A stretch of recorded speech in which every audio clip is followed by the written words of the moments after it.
Muy bien, bienvenidos, felicitarles. Entramos al paso 18. Hemos aprendido hasta acá mucho. Hemos sido desafiados también. Estamos corrigiendo varias cosas que hemos entendido mal, que hemos estado haciendo mal también. Entonces, este curso realmente está siendo de mucha bendición para todos. Yo con ustedes, ¿de acuerdo? Igual, ahí estamos juntos avanzando. Felicitarles por esa disposición, por esa perseverancia. Llegamos al paso 18. Están ustedes como aprendiz grado 1, ya el último grado en este nivel de aprendiz. Eh, Estamos viendo Cristología, estamos aprendiendo Cristología. Los temas son amplios, Normalmente en un seminario pues toman 3 meses a 6 meses llevar un solo curso de estos, ¿no? Nosotros estamos haciendo un intensivo. Obviamos bastante material, pero lo que es necesario para poder comprender o iniciar nuestra propia investigación está en estos pasos, ¿de acuerdo? Así que hoy día vamos a ver, eh, acá he hecho un cambio, ¿ya? Acá he hecho un cambio. Hemos visto a Jesús preencarnado, hemos visto la deidad la deidad o la divinidad de Cristo en el paso 17. Y hoy vamos a ver la encarnación, ¿de acuerdo? Para poder comprender, ya hemos visto la divinidad, vamos a ver la encarnación, Jesús hecho hombre, Dios hecho hombre, para poder pasar al siguiente paso, el 19, que sería ya Dios hombre, ¿de acuerdo? Lo que se conoce como la unión hipostática. Así que hoy día vamos a aprender sobre la doctrina de la encarnación. A ver. María, una joven gran mujer. ¿Qué dice Lucas 1, 30, 31? Entonces el ángel le dijo a María, no temas porque has hallado gracia delante de Dios. Qué interesante, qué bonito, ¿no? A veces lo leemos de vaporreta y no comprendemos esto, pero dice que ha hallado gracia delante de Dios. Qué bonito que a nosotros también, ¿no? Nosotros Dios nos llama, nosotros lo buscábamos de repente, pero era Él quien nos buscaba. Y le dice a María, ¿no? Has hallado gracia. Qué bonito que Dios te diga, has hallado gracia, ¿no? Leonel, Dorita, Karinita, Olguita, has hallado gracia delante de Dios, ¿no? Selene y mis demás hermanos, de repente, Juancito, María, Claudia, todos los hermanos que estén llevando este curso, has hallado gracia delante de Dios, ¿no? Y ahora dice, concebirás en tu vientre y darás a luz un hijo y llamarás su nombre Jesús, Jesús. Jesús significa Salvador, ¿de acuerdo? Y Mateo va a decir Jesús porque traerá la salvación a su pueblo. Es una concepción divina, ¿no? En el 35, ahí mismo en ese capítulo de Lucas, dice, respondiendo el ángel le dijo, el Espíritu Santo vendrá sobre ti, y el poder del Altísimo te cubrirá con su sombra, por lo cual también el santo ser que nacerá será llamado Hijo de Dios. Puede ser que todavía hay creyentes, ¿no? Un inconverso de repente es aceptable. Un creyente de repente todavía se está pensando que acá hay una intervención sexual y ese es un error, ¿de acuerdo? Es una blasfemia y una herejía, ¿ya? Pensar que hay algún tipo de relación sexual en la concepción del niño Jesús en María, ¿de acuerdo? No hay tal cosa, ¿de acuerdo?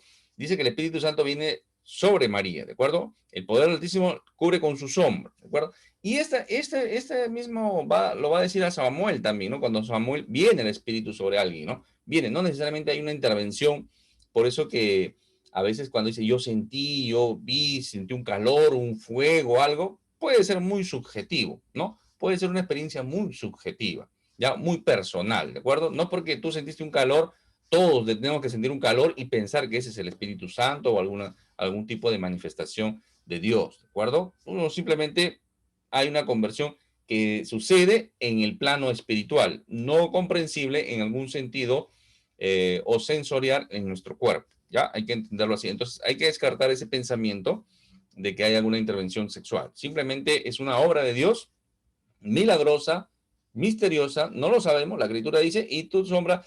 Y acá vemos, lo interesante de este versículo, es que vemos la Trinidad obrando. La Trinidad obrando en este hecho, en esta encarnación. Ya es una doctrina cristiana, que todo creyente tiene que creer, no porque lo diga como dogma de fe o dogma religioso o por alguien o porque yo lo esté enseñando, lo estamos viendo a la luz de la escritura. Y dice que el Espíritu Santo, ¿no? Hablando de la tercera persona, El poder del Altísimo, hablando de la primera persona, ¿y quién se encarna? La segunda persona, el Hijo de Dios. Dice, y será llamado Hijo de Dios. La Trinidad completa. ¿No se dieron cuenta? Ahí está en la Escritura. Para ustedes, estudiosos de la Escritura. En Génesis 3:15, Dios hace una promesa, ¿no? Ya da la forma en la cual debía el hombre cubrir su pecado. Cuando el hombre, Adán, Eva, pecan, desobedecen, ¿no? Entonces ellos tienen vergüenza. Vergüenza entre ellos, no tanto así vergüenza entre ellos, vergüenza ante Dios en realidad. Y ellos tratan de cubrirse, ¿no? Y se hacen un vestido de hojas de parra, dice la Escritura, en Génesis. Ya el Señor va a sacrificar animales y le va a hacer vestido de pieles. Entonces, hay un sacrificio de animales, hay un derramamiento de sangre y ese primer holocausto lo hace Dios para cubrir el pecado del hombre, ¿no? Y así vamos a entender todo lo que ven. Por eso que la revelación de la Escritura hay que entenderla, por eso que hay tantas sectas, por eso que hay tantas malas interpretaciones, porque no se comprende la revelación progresiva, ¿de acuerdo? Muchos desechan, por ejemplo, o no se dan cuenta de que Dios hace un vestido de pieles para Adán y Eva. Eso ya lo hemos visto en los primeros pasos. Yo solamente estoy refrescando lo que ustedes ya deben saber. Le hace un vestido de pieles, pero para hacer esas pieles, ¿de dónde sacó de los animales? ¿No? Entendemos que de repente de los corderos mismos. Entonces hubo un sacrificio. Ese primer sacrificio lo hizo Dios. Y ahí va a venir el tema de la Pascua, ¿no? Con el cordero en Éxodo 12. Y así va a venir hasta comprender que es Cristo, ¿no? Hebreos va a decir que sin derramamiento de sangre no hay expiación. ¿Ya? Entonces vamos entendiendo. Pero Génesis 3:15 dice lo siguiente: y pondré enemistad entre ti y la mujer, y entre tu simiente y la simiente suya. Esta te herirá en la cabeza y tú le herirás en el calcañar. ¿De acuerdo? Está diciendo, esa enemistad entre el hombre, ¿no? Le está hablando la mujer y la serpiente. Va a haber una enemistad entre ellos. Pero no solamente en el tema de la mujer, sino que la mujer es la que puede concebir, ¿de acuerdo? La que trae a luz una criatura. Entonces, de la mujer va a venir una criatura. Y esa criatura va a ser especial, va a ser alguien especial que esa criatura, la serpiente, el dragón, Satanás, la serpiente antigua, el diablo, le dice que le va a pisar en el calcañar, o sea, le va a pisar en el talón, le va a herir en el talón, ¿ya? Una herida en el talón, una herida en el pie, ¿de acuerdo? Sí. ¿Cuándo fue eso? En la cruz, al Señor Jesucristo. Pero dice que Él, ¿no? Él le va a herir en la cabeza. ¿Qué está diciendo?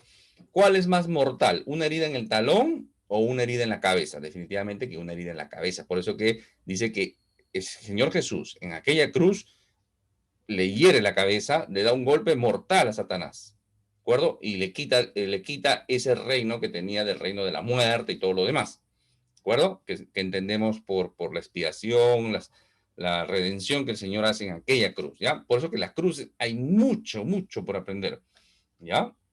Pero estamos entendiendo. Entonces, esto de acá, Génesis 3:15, que lo escribe Moisés, lo escribe, esto se conoce como el protoevangelio, el proyecto, ¿no? La proyección, el inicio del evangelio.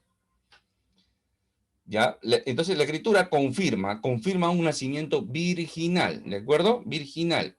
Mateo, por ejemplo, dice, Mateo 1:23, he aquí una virgen, ¿ya? Y ahí entran los teólogos y se complican. ¿Qué palabra usó? ¿Qué no usó? De acuerdo, la palabra que usa ahí es alma, que es una virgen en relación a la connotación sexual. No solamente una doncella, no solamente una joven, ¿no? Sino alguien que no había conocido varón, ¿de acuerdo? Y concebirá y dará a luz un hijo. Dice, llamará su nombre Emanuel. Emanuel. ¿Qué significa Emanuel? Dios con nosotros, ¿ya? Ya lo sabemos. Gálatas 4:4 dice, pero cuando vino el cumplimiento del tiempo, el tiempo del Señor, dentro del tiempo del Señor, el cronos del Señor, donde Dios estableció las cosas, Dios envió a su Hijo, Dios enviando al Hijo. La primera persona enviando a la segunda persona. ¿Nacido de qué? De mujer, no nacido bajo la ley. Hay que entender eso también, nacido bajo la ley. El Señor Jesús nace dentro de la ley de Moisés, dentro del pueblo judío. ¿Mm? Por eso que Hebreos 2:4 dice, y así que por cuanto los hijos participaron de carne y sangre, nosotros, él también participó de lo mismo para destruir por medio de la muerte al que tenía el imperio de la muerte, esto es al diablo. El apóstol Juan en su carta dice 3:8, el que practica el pecado es del diablo, porque el diablo peca desde el principio. Para esto apareció el Hijo de Dios, para deshacer las obras del diablo. ¿Ya? Y ahí vamos entendiendo no solamente que nace de mujer, que se encarna, que es el mismo Dios viniendo a hacerse carne, sino también que hay un propósito en su venida. ¿Ya? Hay un propósito. José no era el padre biológico, definitivamente que no. ¿Por qué lo dices? A ver, Mateo 1, 18 y 19. El nacimiento de Jesucristo fue así, estando desposada, o sea, María ya había sido pedida, ¿no? Por José, ¿no? Ya había sido pedida por José. Estaban en ese tiempo de separación. El matrimonio judío tiene todo un procedimiento. Y dentro de ello, de la pedida, no es que ya te la pido y a la semana siguiente me estoy casando o ya estoy conviviendo, no. Ellos pedían a la mujer, ¿no? Pagaban una dote y a veces esperaban un año. En ese año el varón tenía que construir su casita, ver todas sus cositas, dónde iba a llevar a su mujer. Y después de un año, ¿no? El hombre venía en cualquier momento, ¿no? Por ahí una fecha más o menos, venía y se llevaba a la novia. Se llevaba a su casa y hacían la fiesta, ¿no? El matrimonio. Y era todo un cortejo, toda una celebración. De ahí el arrebatamiento de la iglesia es un tipo del matrimonio judío, ¿de acuerdo? Entonces, ellos estaban separados en ese año. Dice, porque estaba desposada María, su madre, con José, antes que se juntasen. Este antes que se juntasen es un eufemismo, ¿ya? Algo que lo dice muy antes, lo que está diciendo ahí es antes que tuvieran relaciones sexuales como marido y mujer, ¿no? Dice que se halló que había concebido. ¿Quién? María. ¿De quién? Del Espíritu Santo. Entonces, María queda embarazada. ¿Y José qué dice? José, su marido, el siguiente versículo nada más, como era justo, dice la escritura, y no quería infamarla, quiso dejarla secretamente. Eso nos dice mucho ya. ¿Por qué? Porque María queda embarazada. Entonces, si hubiera habido un contacto sexual con José y María, José tuviera sus dudas, ¿no? Tuviera sus dudas. Uy, de repente sí, pues, pero no sé. Pero él dice que quería dejarla secretamente. ¿Por qué? Porque él no la había tocado. Entonces, dice, oye, pues se quedó embarazada y yo no he sido. Entonces, esta mujer me ha engañado. Entonces, ese es el entendimiento. Pero José, un gran hombre también, justo, dice la palabra, ¿no? Cumplidor, responsable, cumplidor de la ley del Señor. Él dice que no, la quiso dejar secretamente. ¿Por qué? Porque la ley establecía que cuando una mujer en ese tiempo, en ese periodo incluso de desposorio, podía, si rompía ese compromiso, la mujer debía ser lapidada, muerta. Eso establecía la ley por adulterio. ¿De acuerdo? Entonces, por eso que José quería dejarla en secreto, dice. Bueno, Dios a través de un ángel le dice, tranquilo, José, es obra de Dios que María esté gestando. Y por eso que José no la deja. ¿De acuerdo? Entonces, ¿se dan cuenta? Entonces, si José hubiera sido padre, algo hubiera pasado ahí, hubiera dicho, bueno, ya pues asumiré, pues, ¿no? Las consecuencias. Pero no, él quería dejarlo y yo no he hecho nada. Esta mujer me ha engañado, me ha sacado la vuelta, diríamos nosotros, ¿no? Entonces, eso es lo que está pasando ahí. Lucas, ¿qué nos dice el Evangelio según San Lucas en el capítulo 2? Y el niño crecía y se fortalecía. Esta es la parte de la niñez del Señor Jesús. Lucas es el único que nos da este vistazo de la niñez de Jesús. Solamente Lucas, ¿ya? Solamente Lucas nos da la niñez. Y a veces, y esto se ha prestado para decir que Jesús, entre su nacimiento, su niñez, los 12 años y los 30 años que aparece en su ministerio público, ¿no? Esos años que no mencionan los evangelios, se ha prestado para decir que se fue a la India, que se fue a Grecia, que se capacitó con maestros budistas, zen, hinduistas, una serie de tonterías, ¿de acuerdo? Entonces hay que tener cuidado con eso. Pero ¿por qué la escritura no contempla su juventud? ¿Qué pasó ahí? No, solamente Lucas nos cuenta algo sobre su niñez. ¿Por qué?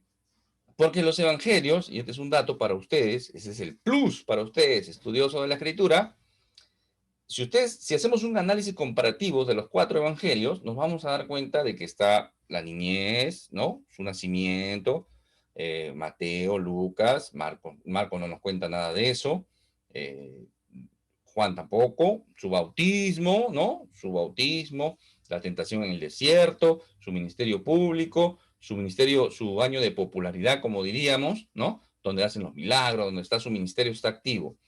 Hasta ahí los evangelios cubren dos tercios más o menos. Pero el mayor bloque de capítulos, por decirlo de alguna manera, de los evangelios, cubre el año de pasión. ¿Ya? La mayor cantidad de capítulos en los 4 evangelios, ¿ya? Lo cubre el tiempo de pasión, cuando el Señor comienza a caminar hacia la cruz. ¿De acuerdo? A eso le dan mayor énfasis, los 4 evangelios, ¿de acuerdo? Entonces, ¿por qué? Porque no sacamos doctrina, no podemos y no nos interesa, sino que no es relevante para la iglesia, para nosotros, para el contexto de salvación, el conocer esos detalles. Pero sí nos importa el tiempo de pasión, lo que pasó el Señor, lo que tuvo que caminar para ir a morir en una cruz. Eso sí es importante, eso sí es relevante, ¿de acuerdo? Entonces, ese es el énfasis que hay en los 4 evangelios. Muy bien. Cuando dice acá, y el niño crecía y se fortalecía y se llenaba de sabiduría y la gracia de Dios era sobre él. Cuando le vieron, se sorprendieron y le dijo su madre, hijo, ¿por qué nos has hecho esto? ¿No?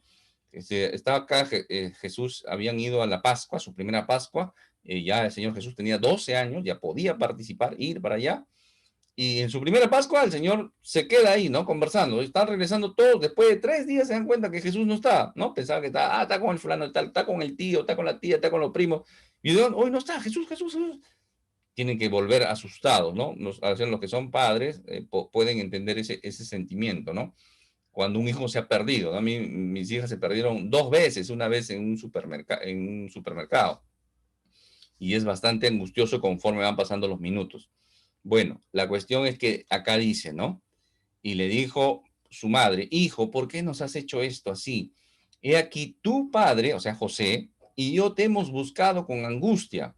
Entonces él le dijo, Jesús, ¿por qué me buscáis? ¿No sabéis que en los negocios de mi padre, padre con mayúscula, su padre real, ¿no? Me es necesario estar. ¿Se dan cuenta? Mas ellos no entendieron las palabras que les habló, ¿no? Y descendió con ellos y volvió a Nazaret y estaba sujeto a ellos. Sujeto a ellos. Esto nos dice bastante. Señor Jesús, en su condición de niño, se sujeta a sus padres terrenales. ¿Ya? Dice que María y su madre guardaba todas estas cosas en su corazón. ¿Ya? Ella sabía, por supuesto que sí. José también, pero ya habían pasado 12 años de esto.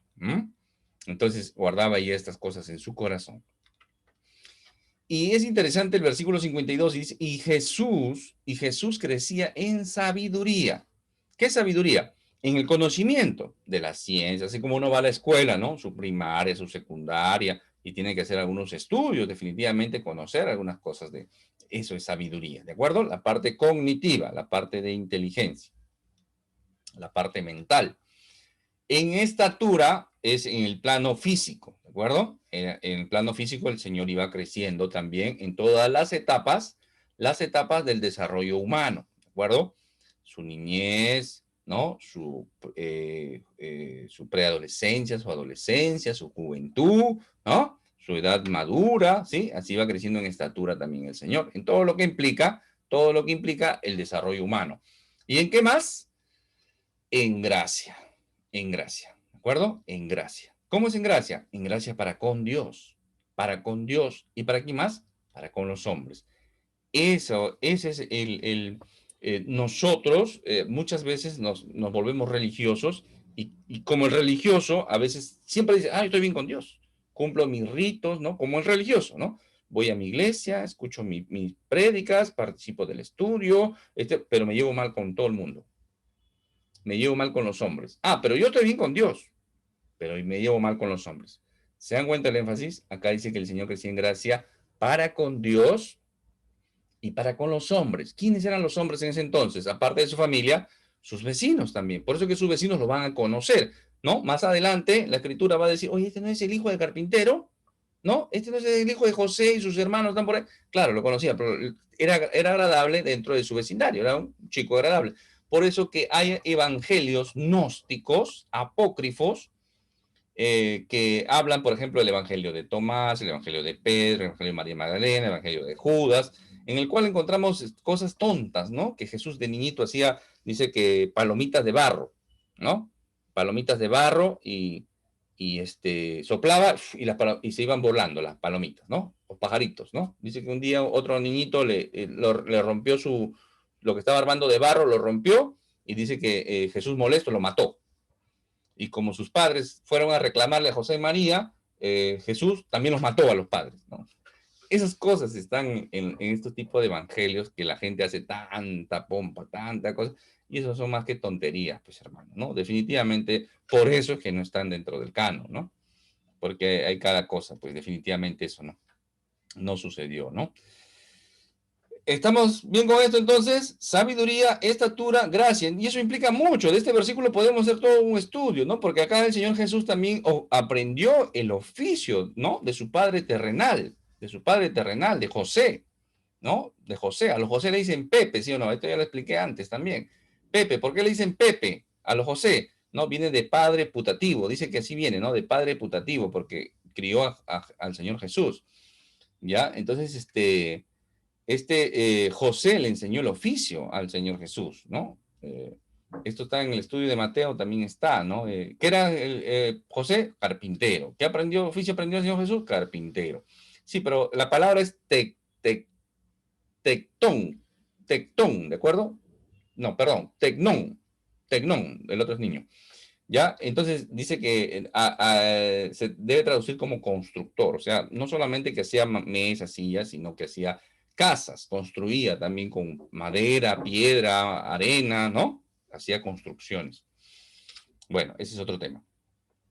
Acá interesante, ¿no? Primero de Samuel dice 2:26, y el joven Samuel iba creciendo, de Samuelito, ¿no? Y era acepto delante de Dios. ¿Y qué más? Delante de los hombres. Interesante, interesante. Entonces, un creyente tiene que tener esa relación correcta con Dios y con los hombres. A veces con los hombres nos complicamos un poquito, pero hay que esforzarnos en tener esa relación correcta también con los hombres, ¿no? Hay que hacer lo que hemos hecho mal, corregir. Lo que tenemos que saldar, hay que saldar. Y así hay que ir mejorando, no de un día para otro. Muchas veces hemos hecho las cosas mal, pero tenemos que ir teniendo la correcta relación con Dios, con los hombres. Acá Proverbios nos da una guía también interesante. El 3 del 1 al 4 dice, hijo mío, no te olvides de mi ley, la palabra de Dios.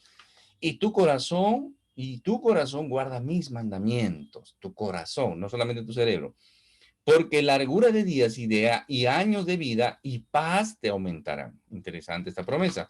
Nunca se aparten de ti la misericordia y la verdad. La misericordia y la verdad. Todavía hay creyentes que no tienen misericordia y son mentirosos. ¿Ya? Hay que corregir eso. Este es un estudio, ¿no? Es crecimiento espiritual. ¿Qué quiere decir? Que yo debo crecer, yo debo mejorar, yo debo ser perfeccionado por la palabra de Dios, ¿de acuerdo? Este estudio es para ti, no es para el vecino, no es para el otro hermano, o no es para el que no está llevando el estudio. El Señor te ha puesto en tu corazón que lleves este estudio, entonces, ¿qué dice acá? Misericordia, la palabra en tu corazón, hay promesa y la verdad, ¿de acuerdo?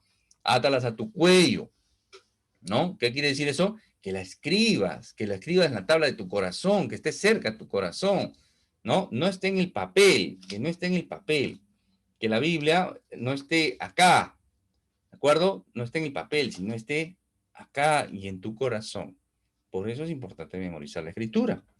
De ahí la importancia que la ates a tu cuello, que lo escribas en la tabla de tu corazón y hallarás gracia, hallarás gracia. Así como uno tiene gracia delante de Dios y buena opinión ante los ojos de Dios y los hombres, nuevamente, de Dios y los hombres. Muy bien, ¿ves? Hemos aprendido bastante hasta ahorita, hasta acá. Ya podríamos parar ahí el estudio, pero hay que continuar.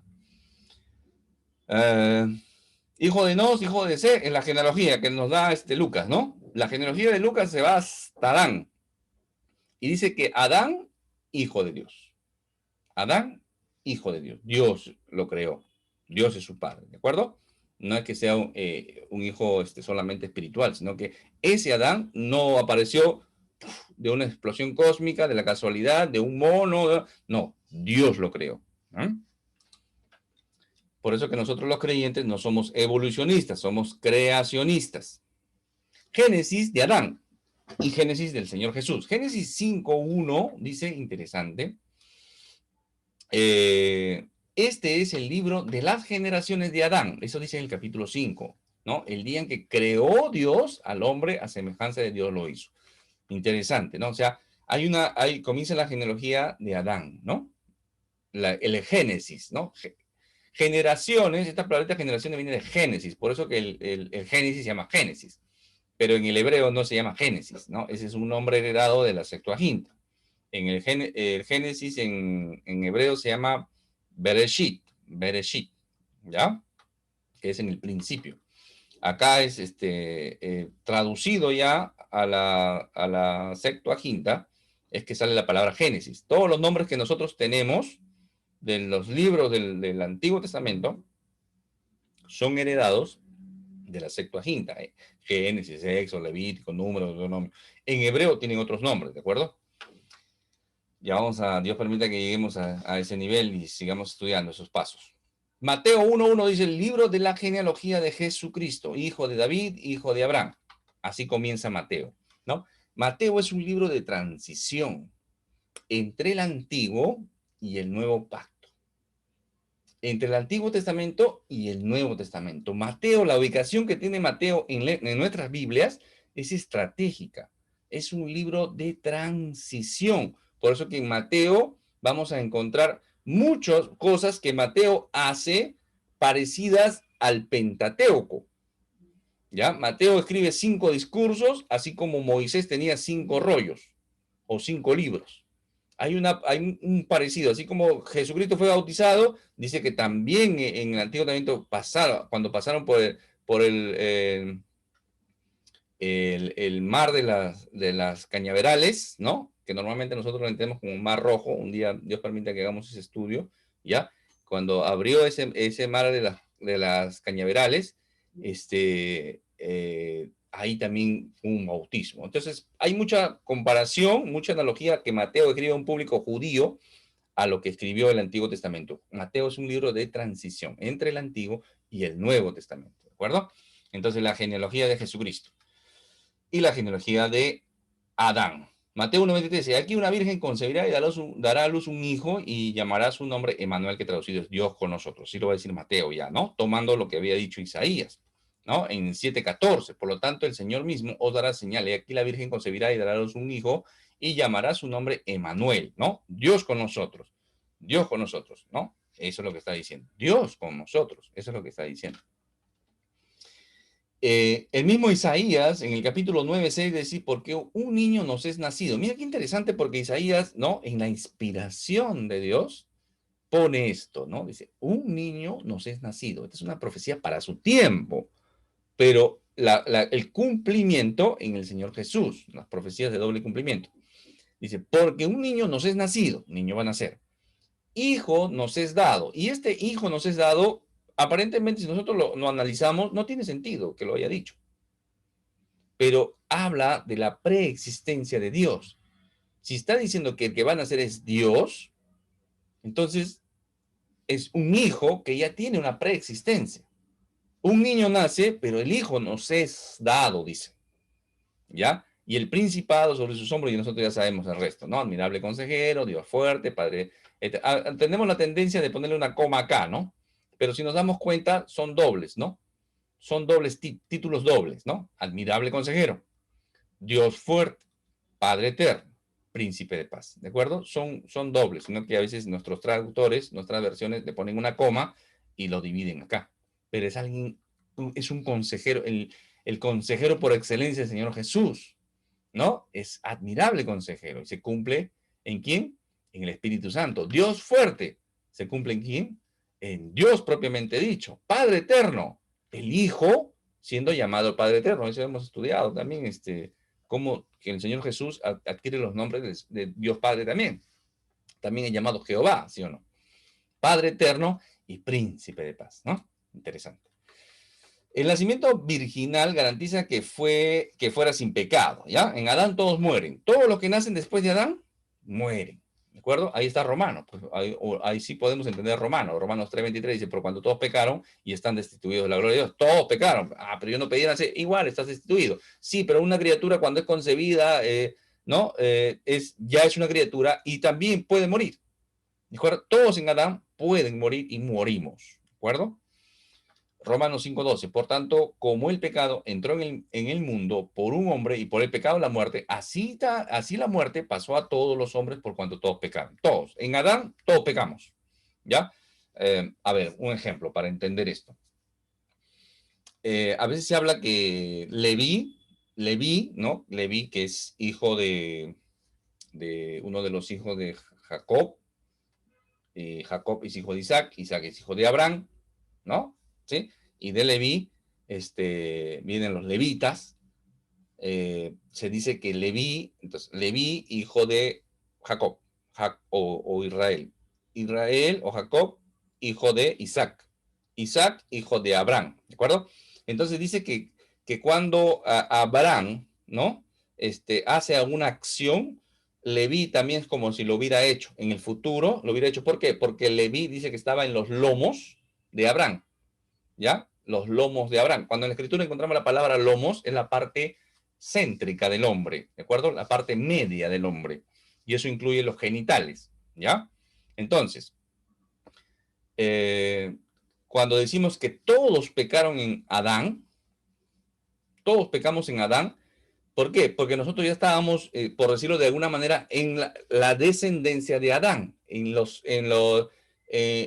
testículos de Abraham, por decirlo de alguna manera, para que se entienda la idea, ¿de acuerdo? Entonces, si Adán pecó, todos los que vengan después de él pecaron. Eso es lo que se conoce como la imputación del pecado. El pecado imputado y después el pecado heredado. Dios permite que un día lo expliquemos más gráficamente, si no se va a hacer largo el estudio y no es la idea, ¿ya? Pero para que ustedes sepan, ¿ya? Entonces se llama pecado imputado y pecado heredado también, ¿ya? O sea, en Adán ya pecamos. Cualquier hijo, cualquier cosa, ya está contaminado, ¿no? Ya es un hijo de Adán, ya es un pecador, ¿de acuerdo? Y ya está condenado a morir, física y espiritualmente. Porque la paga del pecado es muerte, más la dádiva de Dios, el regalo de Dios es la vida eterna en Cristo Jesús. Acá es donde viene la vida eterna. El Zoe eterno en Cristo. En Cristo solamente podemos tener la vida eterna. En Adán ya tenemos la naturaleza pecaminosa. Tenemos la muerte incrustada. Ya estamos parte de la muerte. ¿De acuerdo? Seas un embrión o seas una persona anciana o en cualquier momento vamos a morir. ¿De acuerdo? Pero en Cristo hay vida eterna. Para eso vino el Señor Jesucristo. ¿De acuerdo? Alguien, fíjense acá. Primero a los Corintios 15, 21, 22. Porque por cuanto la muerte entró por un hombre, o sea, por Adán, también por un hombre la resurrección de los muertos. ¿Quién? El Señor Jesús.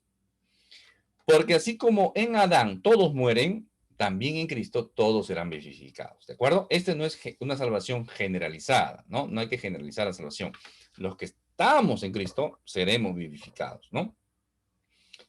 Pero qué interesante, porque también dice, también en Cristo todos serán vivificados. En realidad, en algún momento, ¿no? En las resurrecciones que van a haber, va a salir buenos, justos, y los inconversos, impíos, pecadores. Entonces, los que estamos acá dentro de la justicia de Cristo, los que estemos en Cristo, vamos a ser salvos. Y los que son vivificados van a ser en los impíos, los malvados, los malos, van a ir al infierno. ¿De acuerdo? Al infierno, lago de fuego. Esa es la idea, ¿ya? Pero hay resurrección. Pero acá lo que se está refiriendo es que así como entró la muerte por un hombre en Cristo, ¿no? Por eso que era importante que el Señor Jesús, que Dios se encarnara para adquirir la naturaleza humana. Adquiere la naturaleza humana para poder tener esa vida. Una vida especial que tenía que morir. Si en la cruz hubiera muerto un hombre, no hubiera tenido sentido. Muchos hombres se han inmolado, muertos por otras personas, pero la vida de Cristo es especial porque es Dios encarnado. ¿Se dan cuenta? Solamente Dios podía cumplir aquella justicia, satisfacer su propia justicia, aplacar su ira. hacer una propiciación. ¿Quién puede hacer una propiciación para Dios? No, yo puedo hacer un montón de cosas, como la gente hace, el Dios del trueno, no, para que no nos mande una catástrofe, algo. Entonces hacen holocausto, sacrificio y todo. No, no pueden aplacar. En Dios no es así. Solamente Dios puede hacer propiciación por él mismo. Solamente Dios puede satisfacer su propia justicia. Por eso es que Dios encarna. Espero se esté entendiendo. Y acá puede surgir una pregunta antes de pasar. Hablábamos de Génesis de Adán, los comienzos de Adán y todo lo que viene después de Adán. Y hablamos de los Génesis del Señor, el Señor Jesucristo. ¿Ya? Qué interesante porque acá podríamos... Dios tiene dos naturalezas, la humana y la divina. ¿La divina de quién la adquirió? Del mismo Dios, Dios encarnado, segunda persona encarnándose. ¿Y la humana de quién lo adquirió? Ah, de María, decimos, ¿de acuerdo? Normalmente decimos, de María, pero no fue así. Jesús no adquiere una naturaleza humana por parte de María. ¿Por qué? Porque si no estuviera adquiriendo la naturaleza pecaminosa también de Adán. El Señor, mira, esto descarta muchas cosas, seguramente ahí la importancia de estudiar esto, ¿no? Jesús, el ser que nacerá, es un ser santo, dice, ¿de acuerdo? Es el mismo Dios quien se genera una naturaleza humana, ¿ya? ¿Cómo es esto? A ver, Adán cuando fue creado con pecado, no, fue creado inocente. ¿Podía pecar? Sí, pero Dios lo creó, ¿sí o no? Pero no había esa naturaleza pecaminosa en él. Él, después de desobedecer, adquiere esa naturaleza pecaminosa, ¿de acuerdo? Y toda su descendencia después de él. En el caso de Jesús, igual, no adquiere la naturaleza de María. Por eso que para cubrir esa doctrina de la encarnación, dice, María también era sin pecado concebida. Y esto es algo que yo no entendía tampoco, porque cuando yo escuchaba, por ejemplo, la Inmaculada Concepción, ¿no? Cuando yo escuchaba la Inmaculada Concepción, que es un dogma católico, yo entendía que Jesús fue concebido inmaculadamente, ¿ya? Y así yo podría entenderlo y bueno, estaría bien. Pero lo que esa doctrina o ese dogma católico lo que dice es, cuando dice la Virgen María fue, o la Inmaculada Concepción de María, quiere decir que María fue concebida también sin pecado. Sí, por eso que uno de sus rezos va a decir sin pecado concebido, sin pecado concebida. O sea, María fue concebida sin pecado y ese es un error, porque eso no se puede sustentar bíblicamente con ningún versículo, aún sacándolo de contexto. Entonces es un dogma católico. Alguien lo dijo, así es, así será. Se acabó el asunto. Yo lo digo, el Papa, no sé quién lo habrá hecho. Ya, pero ese es un error. Eso no es bíblico. María tenía la naturaleza pecaminosa, por supuesto. Otra manera de sustentar que Jesús no adquirió naturaleza pecaminosa es que dicen que de José, el que da la naturaleza pecaminosa es el hombre, ¿no? Entonces, como no había un espermatozoide ahí en María, entonces no está pecado. Y ese es un error, porque tanto un hombre como una mujer, ambos contribuyen en la formación de la naturaleza humana. Así es como se concibe y se procrea una criatura, un óvulo, un espermatozoide. ¿Sí? Un óvulo, un espermatozoide, así es. Entonces, la escritura no da argumento de que a través del hombre se transmite la naturaleza pecaminosa.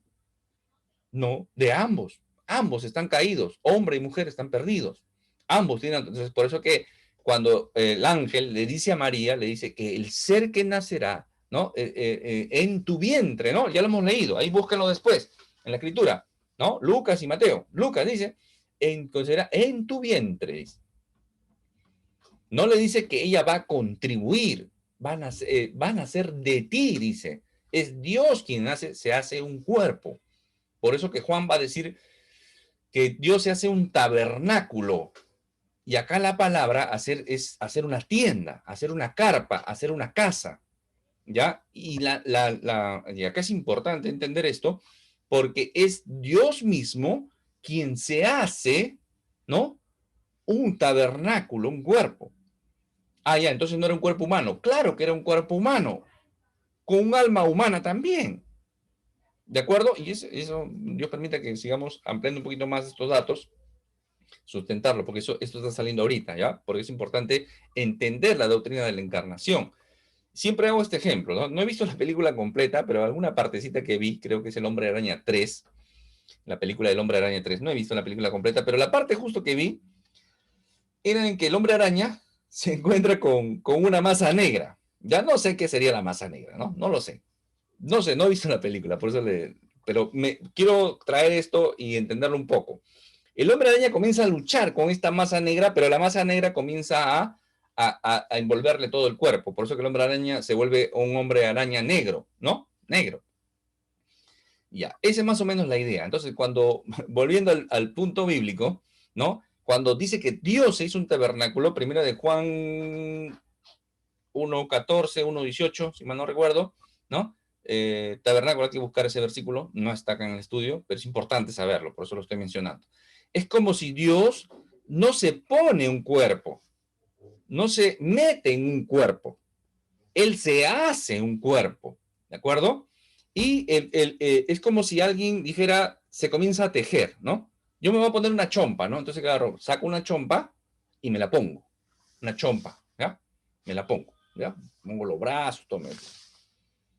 Pero acá, en este caso, cuando se habla del cuerpo del Señor Jesús, es como si el mismo Dios se hubiera comenzado a tejer, se hubiera comenzado a tejer un cuerpo, ¿sí? Por eso que en Mateo 17 es como si el Señor se quitara, ¿no? Ese cuerpo terrenal y dejara ver su gloria. Por eso que el Señor se transfigura, ¿no? Cambia de forma, hay una metamorfosis en su apariencia, ¿sí? En Mateo 17, por eso se llama la transfiguración. Bueno, espero que haya quedado un poquito claro, ¿no? Dios permita que este punto lo ampliemos en estos próximos pasos, ¿ya? Pero esa es la idea. Así que Jesús no adquiere. Claro, tuvo un parecido oriental o medio oriental, ¿no?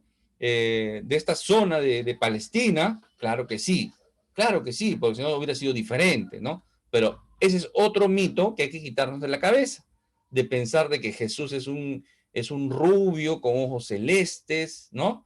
Bien parecido, ¿no? Con barba castaña, no sé cómo normalmente lo encontramos en las películas, por eso que podemos caer en idolatría cuando ponemos un cuadro y decir, ese es Jesús. Hay que ponerlo con cuidado y entender que ese no es Jesús, ¿de acuerdo?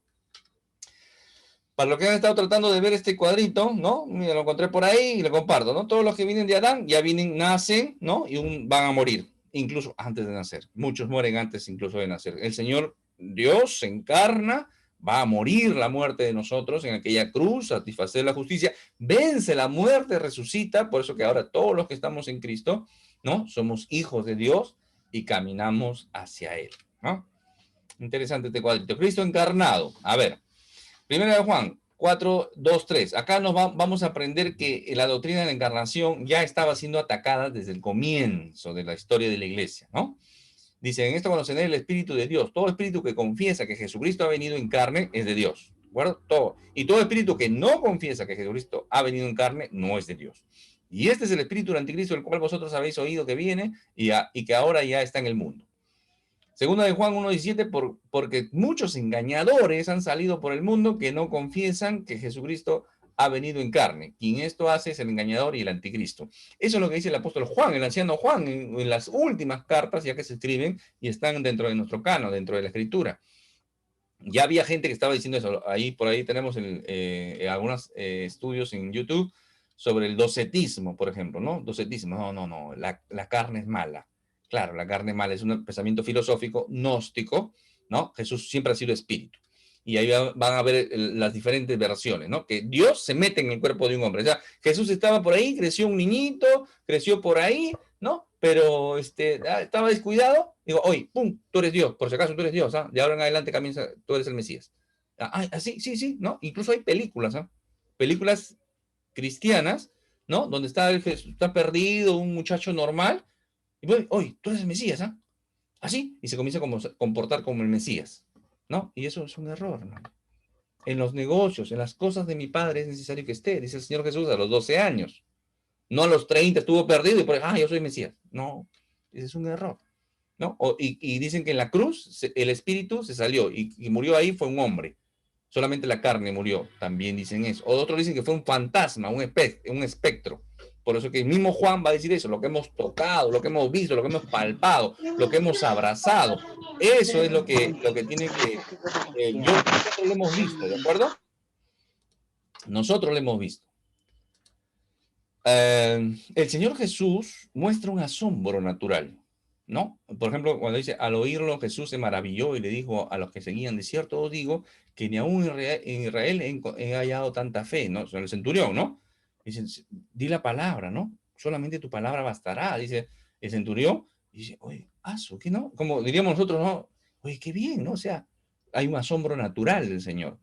Dice, oye, no he encontrado tanta fe como este gentil, ¿no? Eso es lo que está diciendo, hay un asombro. ¿Qué está diciendo ahí? En muchos de estos pasajes bíblicos, el Jesús encarnado, humillado, ¿no? Está en su condición de hombre, dependiente de Dios y siempre está orando, como nosotros deberíamos hacerlo, ¿no? Ese es el Jesús encarnado. Y en base a esto hacen sectas, hacen falsas doctrinas, hacen herejías, ¿de acuerdo? Hay que entender el Señor Jesús que estaba limitado en su cuerpo.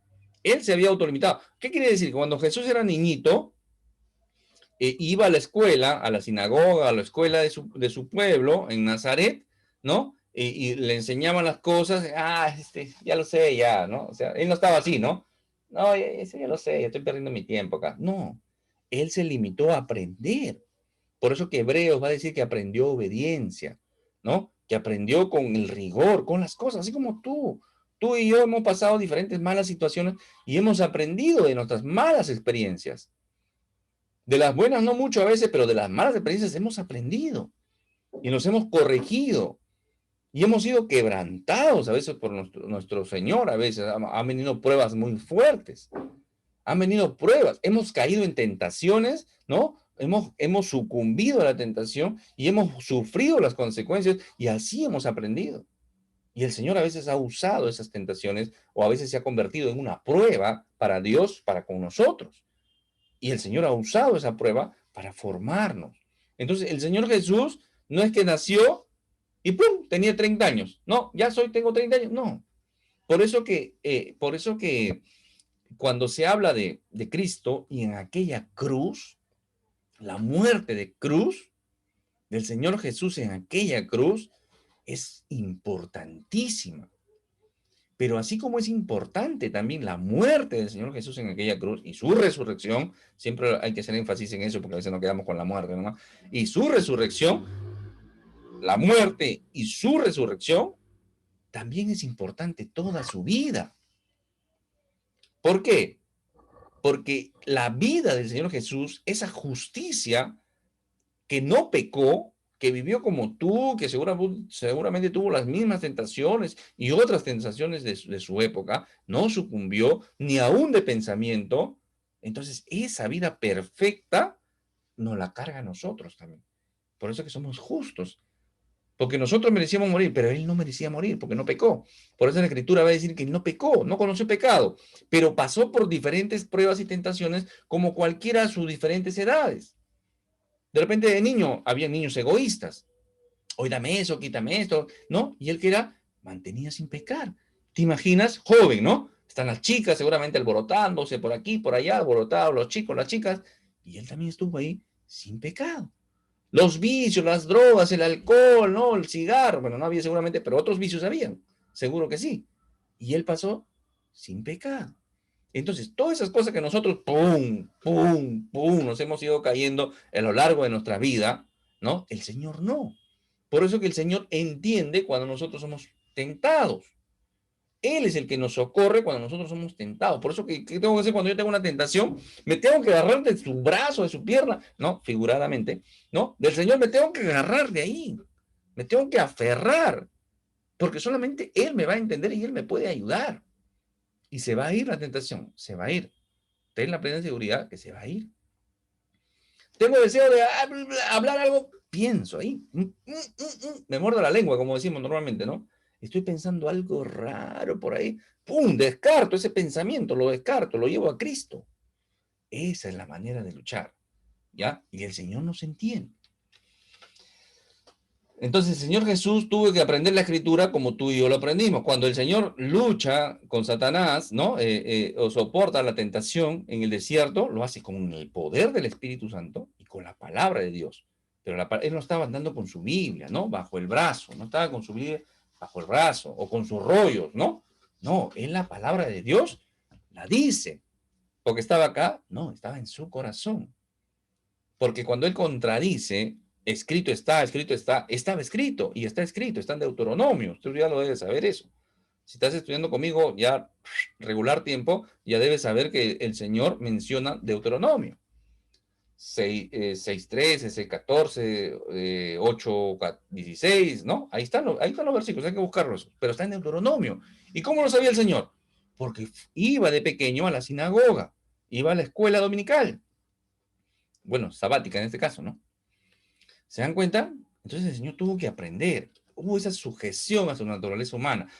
Pero del día y la hora, por ejemplo, cuando le preguntan, Señor, ¿y cuándo van a suceder estas cosas? Cuando el Señor está hablando del monte de los olivos, da otro sermón, ¿no? No el sermón del monte, que es Mateo 5, 6 y 7.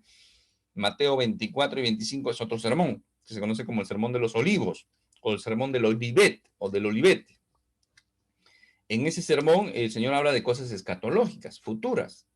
¿Ya? Y los discípulos le preguntan, Señor, ¿y cuándo va a suceder esto? Entonces, el Señor Jesús, en su condición de hombre, humillado, dependiente de Dios, ¿él lo sabía como Dios? Por supuesto que sí. Pero en su condición humillada de hombre, ¿qué dice? Pero del día y la hora, nadie lo sabe, ni aun los ángeles de los cielos. No lo saben los ángeles. Muchas cosas no saben los ángeles. Por eso que los ángeles, cuando pasan algo, se quedan expectantes, ¿no? Se alegran, ¿no? Cuando dice que cuando alguien se convierte, se alegran los ángeles. Hay muchas cosas que no saben los ángeles, ¿no? Que se van revelando también. Entonces dice, ni aún los ángeles de los cielos, sino solo mi Padre. Solamente Dios Padre sabe eso. ¿Ya? Estaba en su condición de hombre humillado. Qué interesante porque en su condición de Cristo resucitado en un cuerpo glorificado, dice lo siguiente. Entonces los que se habían reunido le preguntaron diciendo, Señor, restaurarás, dice que el Señor Jesús les iba hablando del reino, y los discípulos que estaban con él le preguntan, ¿restaurarás el reino de Israel a Israel en este tiempo? ¿Y qué le responde el Señor? Y él les dijo, estamos en Hechos, ya no estamos en los Evangelios, y les dijo, no os toca a vosotros saber los tiempos o las sazones que el Padre puso en su sola potestad. ¿Qué está diciendo? No, solamente el Padre lo sabe, yo no lo sé, yo no está dando a entender eso. Está diciendo, yo lo sé, pero a ustedes no les corresponde saber eso. ¿Se dan cuenta? La respuesta, el modo de respuesta cambió, ¿sí o no? Claro, entonces hay que entender eso. Pero ¿por qué el hijo es menor? Porque el hijo oraba, el hijo esto, y sobre todo los testigos de Jehová y otras sectas, ¿no? Él es menor. Claro, no entienden, porque no estudian la escritura en su contexto, la revelación progresiva. El Señor Jesús se vino a encarnar humillado. Por eso que a veces también tenemos ese mal criterio de que, la segunda venida de Cristo, ahí viene Jesús, Jesucito. No, Jesús viene como rey, y un rey lo que hace es impartir justicia, y nos quedamos con ese rey, con ese Cristo encarnado, humillado, ¿no? Misericordioso, tranquilo, yo no he venido a destruir, he venido a buscar y salvar lo que se ha perdido, dice, ¿no? Señor Jesús. Lucas 19:10, he venido a buscar y salvar lo que se había perdido, pero cuando el Señor venga por segunda vez, no viene a salvar a nadie, viene a dar justicia, a hacer juicio. Los creyentes nos alegramos. Los inconversos deben estar preocupadísimos y no lo están. Ni siquiera saben que viene Cristo. Los religiosos incluso no saben que viene Cristo por segunda vez y viene a dar juicio. Los creyentes tenemos que estar tranquilos, contentos, felices. Pero, pero, vamos a ir a un tribunal de Cristo. Nosotros los creyentes vamos a un tribunal de Cristo. Y nuestras obras van a ser probadas también. Muchos saldrán avergonzados ahí. No va a haber perdición, no, nadie se va a perder, pero no todos van a salir bien. Los cristianos mediocres, ¿no? Entonces, no la van a pasar bien. Pero al fin y al cabo vamos a ser salvos, ¿de acuerdo? Pero por eso es importante hacer la voluntad del Señor en este tiempo, en este espacio, en esta tierra. Avanzamos. Entonces encarnado, dice Juan 5:18, por esto los judíos aún procuraban matarle porque no solo quebrantaba el día de reposo, sino también decía que Dios era su propio Padre, haciéndose igual a Dios. ¿De acuerdo? Juan lo pone clarísimo, ¿ya? El Señor Jesús demanda adoración. Y el Señor Jesús también reclama la honra igual que el Padre. ¿Ya? para un hombre común y corriente, esto era súper blasfemo, pues, ¿no? Y si el Señor Jesús creció en el contexto judío, por miedo, por lo que sea, no lo hubiera dicho, pero él era Dios. Y es lo que está diciendo. Juan 5:23 dice, para que todos honren al Hijo como honran al Padre. O sea, así como honran a Dios Padre, deben honrarme a mí. Eso es lo que está diciendo. El que no honra al Hijo, no honra al Padre que me envió. Eso es lo que está diciendo el Señor Jesús. Él también va a decir ahí, yo y el Padre uno somos, ¿no? Jesús le dijo, muchas buenas obras os he mostrado de mi Padre, dice. ¿Por cuál de ellas me apedréis?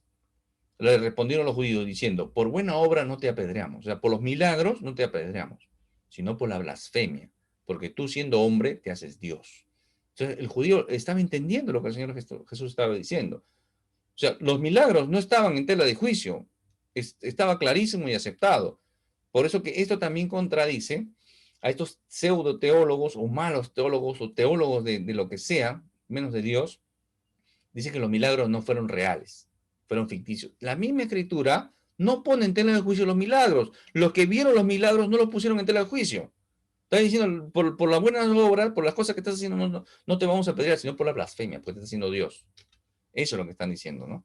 Después vemos a los sabios de Oriente, a los magos, ¿no? A adorar al Señor Jesús de pequeño. A los mismos discípulos también asombrados, ¿no? Verdaderamente eres hijo de Dios, ¿no? Verdaderamente eres Dios. Hebreos nos va a dar una serie de pautas, dentro de ellas los hijos participan de carne y sangre, él también participó de lo mismo, para destruir por medio de la muerte al que tenía el imperio de la muerte, esto es al diablo. El diablo tenía el imperio de la muerte, ya no.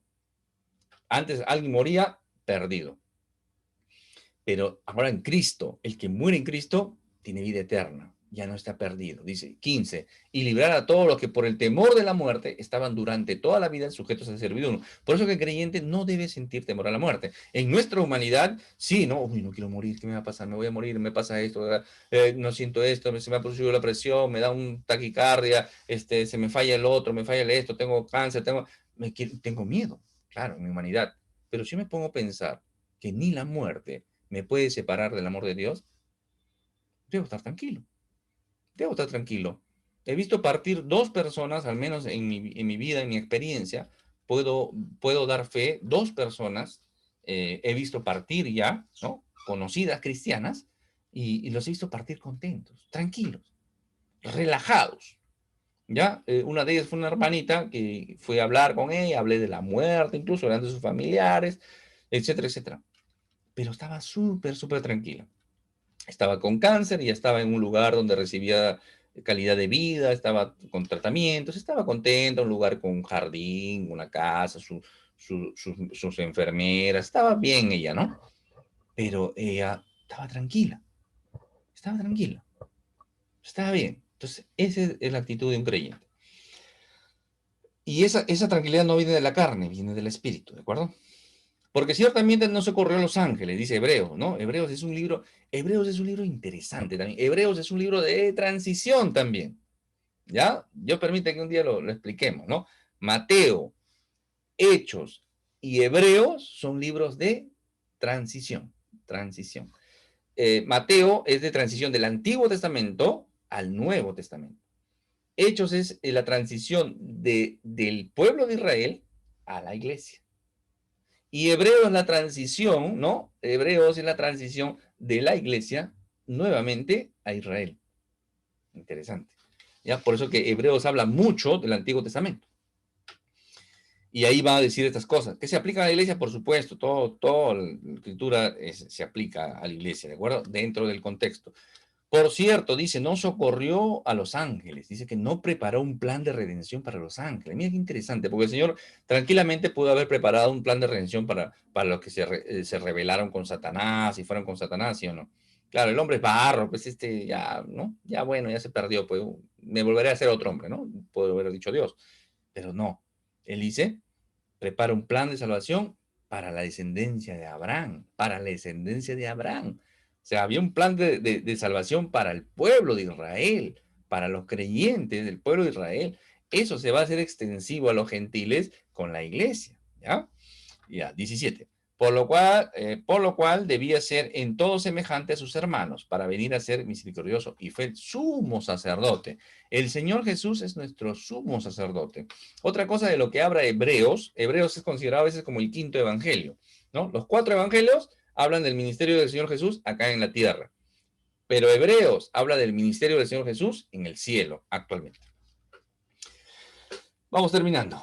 Filipenses 2, 5, 11. Fíjense en esto. Pablo en una cárcel, escribiéndolo a una iglesia fiel, ¿no? Fiel, ofrendante también, una iglesia ofrendante, pobre, pero ofrendante, cuidadosa del ministerio de Pablo, ¿de acuerdo? Y Pablo, ¿qué les anima, qué les escribe y qué les exhorta? A lo siguiente, dice, haya pues en vosotros este sentir que hubo también en Cristo Jesús, el cual, siendo en forma de Dios, no estimó el ser igual a Dios como cosa que aferrarse, sino que se despojó a sí mismo tomando forma de siervo, hecho semejante a los hombres, y estando en la condición de hombre, se humilló a sí mismo. En la condición de hombre, se humilló a sí mismo. Ahí está, no es algo que yo estoy diciendo, está en la Escritura, haciéndose obediente hasta la muerte, y muerte de cruz.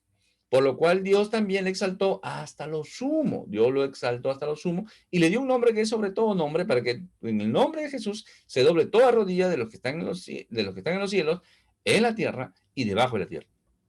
Y toda lengua confiese que Jesucristo es Señor. Jesucristo es Señor. Él es Señor, para la gloria de Dios Padre. ¿De acuerdo? Él es Señor. Este pasaje que se habla mucho de doctrina, se enseña y se habla para decir forma de Dios no es la forma de Dios, el cuerpo de Dios, sino la gloria de Dios. Dice, esa gloria de Dios no la estimó el Dios. Oye, yo soy Dios, ¿no? ¿Cómo me voy a hacer un hombre? No, no, no. Dios no estimó eso, dice, como cosa a la cual aferrarse, sino que tomó forma, ¿no? Forma de siervo, no forma física, sino la condición humilde de un siervo, de un esclavo. Eso es lo que está diciendo la Escritura, ¿ya? Pero todo esto que nos enseña que fue exaltado hasta lo sumo, que es el Señor, que, ¿no? Toda rodilla se va a doblar. Todo esto de acá, ¿de qué nos habla? Nos habla del Señor Jesús, de su humildad, de su amor, de su desprendimiento. Por eso que esto de acá en doctrina no se debe leer solamente desde el versículo 5. Filipenses se debe leer desde el versículo 1. Del versículo 1 es cuando uno entiende realmente qué es lo que está diciendo acá. ¿Qué entiendo acá? El amor, el desprendimiento, la humildad, la misericordia. Eso entiendo de Dios acá, ¿sí o no? Pero si no leo los primeros 5 versículos, no lo voy a entender.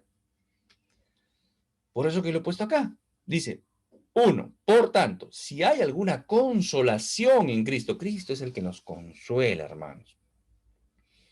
Si algún consuelo de amor, si alguna comunión, unidad con el Espíritu Santo, esa unidad que debemos tener en el Espíritu. Por eso que a mí, yo veo a veces por las redes sociales, dice que sí, que falso maestro, hombres temerosos de Dios, siervos de Dios.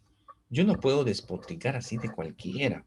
Si yo encuentro un falso maestro o incluso un falso pastor y está enseñando cosas que no son, o no las está enseñando, yo lo digo, pero a la luz de la Escritura. Pero yo no puedo despotricar porque a mí no me cae bien, o yo soy de una denominación en la cual ese predicador o ese teólogo enseña algo en contra de mi denominación. Yo tengo que ver si es temeroso del Señor. No puedo pelearme y hacer división por doctrinas generales. Y ese es un problema que tenemos en la iglesia. Tiene que haber la comunión del Espíritu en el vínculo de la paz, dice también en Efesios. Si algún afecto entrañable, si alguna misericordia, lo he resaltado, lo he subrayado, ahí dice, completad mi gozo. ¿Ya? Yo estoy contento con ustedes, pero quiero que completen ese gozo. ¿Haciendo qué? Pablo, podrían decir los filipenses, ¿haciendo qué? Sintiendo lo mismo que yo. Dice, teniendo el mismo amor, unánimes. Pueden tener diferencias, los hombres son diferentes, Cada cabeza es un mundo, ¿no? Normalmente se dice, pero sintiendo una misma cosa. Eso es lo que está diciendo ahí. Nada hagáis por contienda o por vanagloria. Ah, yo sé esto, no, no sabe, ¿no? Humildad, humildad. Si hay un falso maestro, hay que desenmascararlo a la luz de la escritura. Si es alguien que está confundido y está enseñando algo, hay que enseñarle, ¿no? Apolos era un hombre que predicaba muy bien, era muy elocuente, y predicaba y enseñaba también. Pero ¿qué pasó? Que justo ahí estaba Aquila y Priscila. Aquila y Priscila lo escucharon. Es un hombre temeroso de Dios. Está enseñando cosas de la escritura, pero no sabe todo todavía. Entonces, ¿qué hicieron ellos? Lo jalaron a un costado y lo capacitaron. Oye, mira, está bien lo que estás haciendo, pero te falta esto, esto, esto, esto. Y ellos lo capacitaron, ¿de acuerdo? No todos son falsos maestros, sino que hay pastores, ¿no? Teólogos que son ociosos, no estudian y enseñan lo que se les cree, lo que alguien les dijo y no van a la escritura, ¿ya? Entonces hay que saber discernir. Al falso maestro hay que desenmascararlo con la escritura, ¿ya? Al que está confundido, no está enseñando bien, hay que enseñarle. Hay que, hermanito, mira, esto es así, esto es así, en el amor del Señor, en privado, ¿ya? Y al que está ahí perdido totalmente, hay que traerlo al discipulado. Nosotros estamos haciendo un discipulado acá. Estamos aprendiendo, estamos creciendo. Y al que no sabe nada y cree que lo sabe todo, está perdido, hay que traerlo a arrepentimiento. Hay que traerlo a arrepentimiento. Y si es un sectario agresivo, ¿no? Ese puede ser un perro, puede ser un cerdo o puede ser un lobo, ¿de acuerdo? Ahí hay que tener cuidado. ¿Mm? Muy bien, espero haberles ayudado ahí. En el 3, entonces, nada hagáis por contienda o por vanagloria, antes bien con humildad, humildad, estimando cada uno a los demás como superiores al mismo. Humildad, hermano. Si hay una competencia, no compitas, no necesitas ganar una competencia, no necesitas ganar una discusión teológica, ¿sí? No necesitas, ¿sí? No, perdona que ponga como ejemplo, pero es importante también que me ponga como ejemplo yo, pues para no hablar de todo el mundo, ¿no? Tomar ejemplos que de repente no se aplican a mi vida. Una vez estábamos en una reunión a nivel de iglesia local, y el pastor principal mandó un desafío, ¿no? Dijo, a ver, sobre un versículo, ¿no? Una cuestión así. A ver, que venga acá y me lo diga. Un versículo un poquito complicadito, pero no difícil de explicar. Entonces lanzó, como estábamos abiertos, no era una prédica, era una reunión abierta, estábamos en confianza, lanzó la prédica abierta. Y yo sabía la respuesta y estaba adelante. Pero dije, bueno, que vaya un hermano que de repente si quiere sepa, ¿no? Y ¡pum! Se aventó un hermano, ¿no? Un hermanito salió al frente, subió al escenario y comenzó a explicar. Y las hermanas me miraban, hermano, decía, hermano. No se aguantaron tres hermanitas habían ahí, no se aguantaron y se acercaron a donde estaba mi silla, ¿no? Hermano, ¿por qué no ha ido usted si usted sabe la respuesta? Porque normalmente lo estudiamos, sabían que yo sabía la respuesta, ¿no? Y ellos querían que yo vaya y compita y participe y gane. Entonces, no había la necesidad. O sea, ¿de qué sirve? De que, mira, el hermano, cómo sabe, cuánto saben. Una forma de marketing personal, de repente, pero entre hermanos no me sirve. Entre hermanos eso no es así. Entre hermanos debe haber humildad. Eso es lo que debemos resaltar. Y ustedes están aprendiendo mucho, pero no para que se vanaglorien, sino para que capaciten a otros. Por eso de ahí van a venir los Timoteos, para que ustedes también los guíen, les enseñen estas cosas. Investiguen ustedes mismos, ¿de acuerdo? Entonces, dice, no mirando cada uno por lo suyo propio, sino cada cual también por lo de los otros, no egoístamente, o sea, no ser egoísta, sino pensando en el problema, en la manera o en la débil conciencia del hermano también. ¿De acuerdo? Paciencia. Y de ahí viene el 5. Y el 5 dice, haya pues en vosotros este sentir que hubo también en Cristo Jesús. Y ahí comienza lo anterior que hemos leído. Esa es la idea, hacer un colchón. ¿Entendí esto? ¿Lo has entendido, hermano? Consolación, humildad, afecto entrañable, no egoísmo, unidad en el espíritu, Amor, unánime, sintiendo una misma cosa, todo eso, humildad, todo eso lo has entendido. Ya, ahora míralo a Cristo. Mira a Cristo. Y ahí es donde viene Filipenses 5 al 10. Míralo a Cristo.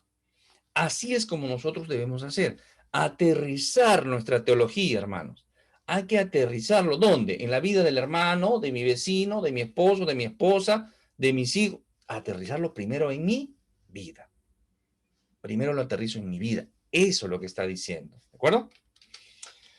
Muy bien, entonces tenemos que reflejar a Cristo, reflejar a Cristo. Venimos a actividades, tu Bernabé, ¿de acuerdo? Con calma, con paciencia, llámense, al menos una vez a la semana, escríbanse un mensajito, no importa, por WhatsApp, ¿no?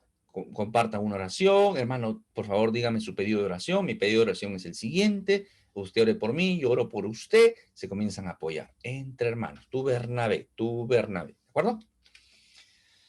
Lectura bíblica, Esther, bastantes libros, la mayoría son cortitos, hay hermanos que ya han leído todo esto, ya han leído ya porque son cortitos, ya, pero 2 capítulos por día, con paciencia. Esther, una novela bonita, muchos lo han leído en un solo día. Santiago, 5 capítulos ahí, genial. Primera y segunda los tesalonicenses, habla un poquito de escatología, cositas ahí con buenas aplicaciones. Primera y segunda Timoteo y Tito, 3 epístolas pastorales. Filipenses y Colosenses son 2 de las 4 cartas a la prisión. Efesios y Gálatas ya las hemos leído. Filipenses y Colosenses también se escribieron en la prisión. Léelo con calma, con paciencia. Métete en el contexto, en el pensamiento, en la idea, en el contexto incluso geográfico, trata de meterte. Filemón, un solo capítulo. No lo leas de paporreta. Identifícate. ¿Qué puedo aprender de esta carta de Pablo a Filemón? Pablo, eh, en la cárcel también, ¿no? Escribiéndole, intercediendo por un siervo, por un esclavo que le había robado a Filemón y se había escapado. Y Filemón era un hombre pudiente, adinerado. Entonces, ¿qué puedo aprender de esta cartita? ¿Qué puedo aprender? Aprende algo de ahí, ¿de acuerdo? Los libros, de 4 en 4, ya debemos saberlos todos. De 4 en 4, ya debemos saberlos todos. Los 4 evangelios, los 4 siguientes, Hechos, Romanos, primera y segunda, a los Corintios. Las vocales, A, E, I, O. A, E, I, O. Gálatas, Efesios, Filipenses, Colosenses. Siguientes 4, Teti, primera y segunda Tesalonicenses, primera y segunda Timoteo, Teti. Los siguientes, Tifiesa. Para mí el acróstico es Tifiesa, yo me acuerdo. ¿Ya cómo es el orden? Tito, Filemón, Hebreos y Santiago. Tifiesa. ¿Ya? Después Pedro y Juan. Pedro y Juan. Primera y segunda de Pedro. Primera, segunda y tercera de Juan. Los 2 últimos que tenemos que memorizar, Judas y Apocalipsis. Ya completo, los 27. Listo. Se acabó el asunto. Hay que ir memorizando. Hoy, esta semana, ampliamos un versículo más. Jehová es mi pastor, nada me faltará. En lugares de delicado pasto me hará descansar, junto a agua de reposo me pastoreará. Confortará mi alma, me guiará por sendas de justicia, por amor de su nombre. Jesucristo es el Señor, mis hermanos. Dios le bendiga. Fue con ustedes Jorge Ocampo, siervo del Señor Jesucristo.